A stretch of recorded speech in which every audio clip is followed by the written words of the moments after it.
તો અમદાવાદમાં હું નથુરામ નાટકનો શો રદ કરવામાં આવ્યો છે। અમદાવાદમાં રાત્રે 9:15 યોજાવાનો હતો આ શો અને આયોજકોએ અનિવાર્ય સંજોગોના કારણે શો રદ કર્યો છે। અમદાવાદમાં બોડકદેવમાં યોજાવાનો હતો આ શો અને તેને રદ કરવામાં આવ્યો છે। સૌપ્રથમ આ નાટકનો શો રાજકોટમાં યોજાવાનો હતો, ત્યારબાદ જામનગરમાં યોજાવાનો હતો અને ત્યારબાદ હવે જ્યારે અમદાવાદમાં આ નાટકનો શો યોજાવાનો હતો ત્યારે અમદાવાદમાં આ નાટકનો શો રદ કરવામાં આવ્યો છે। આ વિશે વધુ માહિતી મેળવી અમારા સંવાદદાતા ઉદય રંજન પાસેથી। ઉદય, જે રીતે આ નાટકનો વિરોધ રાજકોટથી થઈ રહ્યો છે, ત્યારબાદ જામનગરમાં શો હતો અને હવે અમદાવાદમાં પણ શો રદ કરવામાં આવ્યો છે, શું વધુ માહિતી?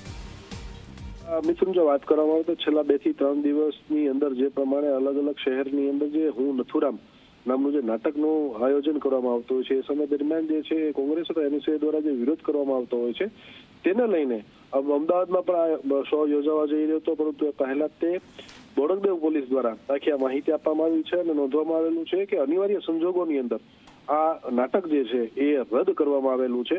ત્યારે સુરક્ષાના ભાગરૂપે પણ હોઈ શકે છે અથવા તો વિરોધ ન થાય કે કાયદો કે વ્યવસ્થાની સ્થિતિ ન બગડે એ માટેથી અગમચેતીના ભાગરૂપે જે છે એ નાટક અત્યારે હાલ રદ રાખવામાં આવેલું છે। જી, આભાર ઉદય માહિતી આપવા બદલ। તો આ ત્રીજું એવું શહેર છે કે જ્યાં નાટકનો શો રદ કરવામાં આવ્યો છે। ગુજરાતમાં સૌપ્રથમ રાજકોટમાં શો યોજાયો હતો અને ત્યાં વિરોધ થયો હતો। આ જે દ્રશ્યો આપ જોઈ રહ્યા છો, જ્યારે રાજકોટમાં શો યોજાવાનો હતો એ પહેલા વિરોધ થયો હતો, તોડફોડ થઈ હતી।